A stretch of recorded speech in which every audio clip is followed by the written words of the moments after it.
Zou je de zwemmer bij de westelijke vlag in de gaten kunnen houden? Over.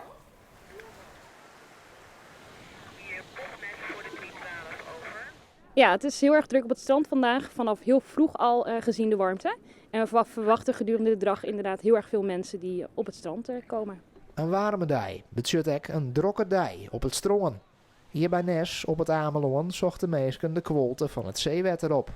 Want het is heet.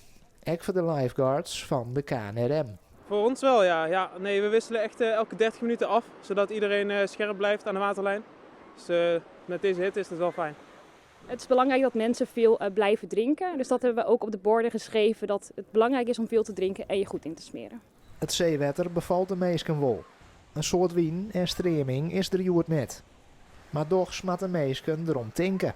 Er hangt een oranje windvaan en dat betekent dat er aflandige wind is. Dat kun je ook zien aan de windvaan zelf. Het waait gewoon in de richting van de zee. En als je dan van die drijfvermogen hebt, van die bedjes of cirkels of dat soort zaken, dan drijf je gewoon heel snel af richting de zee. En dan heb je gewoon niet door, zeker als je in slaap valt, waar je dan uitkomt. En dan moeten wij dadelijk weer mensen komen redden. Dan hebben we liever dat we het voor zijn. In zee is het wel te dwaan. Maar kunnen meesken het der boeten echt nog wat koel houden? Ja hoor, ik vind het prima zo een beetje in de schaduw en een beetje naar het water. Af en toe even naar de douche. En een biertje erbij, dan komt het wel goed. Hè? Dan kom je de dag wel door. Maar het is wel warm, ja. En er is vandaag bijna geen wind.